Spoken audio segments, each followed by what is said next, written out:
Magandang araw sa inyo mga kaibigan. Itong ating almusalita sa araw na ito. Ang ebanghelyo natin ay Luke 18:1-8. At sabi ni Jesus sa umpisa, Jesus told them a parable to show them that they should pray continually and not lose heart. Dapat magdasal lagi at hindi mahinaan ang loob.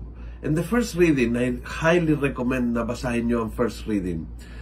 It's a beautiful example dito. Yung mga Hudyo ay nagpunta sa gera at si Moises ay nasa tugtog ng bundok at pinagdarasal niya ang kanyang mga kawal na nakipaglaban sa Amalekites. Habang nakataas ang kanyang kamay daw, nanalo ang mga Hudyo. Kapag siya'y napagod at binababa yung kanyang kamay, natatalo ang mga Hudyo.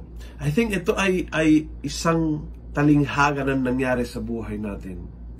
The moment you stop praying, that moment you start losing your battles. Kaya ang mungkahin ng Panginoong Hesus sa ating is dire-diretsong pagdarasal. Matibay ang pagdarasal para hindi manghihinaan ng loob. Huwag huminto sa pagdarasal. Yung pagdarasal na malalim, if the battle is great, the prayer is long.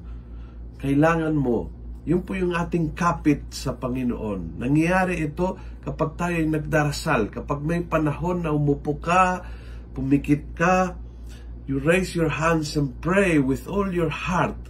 Ito po yung nangyari kapag ikaw ay dumalo sa simbahan at lumuhod, tahimik sa harap ng Blessed Sacrament, lalabas ang luha, lalabas ang problema, minsan hindi lalabas ang salita sa sobrang bigat ng pakiramdam, minsan hindi lalabas yung mga salita, but andyan ka sa harap ng Panginoon at alam niya kung anong nararamdaman mo, and then you go home strengthened. Kapag mataas ang iyong mga kamay sa pagdarasal, nananalo ka sa gera.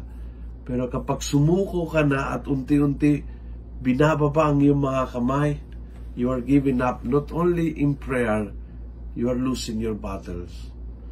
Kaya, let's pray for each other na mananatiling matibay ang ating loob sa pamagitan ng matibay ng ating pagdarasal.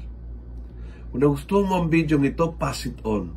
Punuin natin ang good news sa social media. Gawin natin viral araw-araw ang salita ng Diyos. God bless.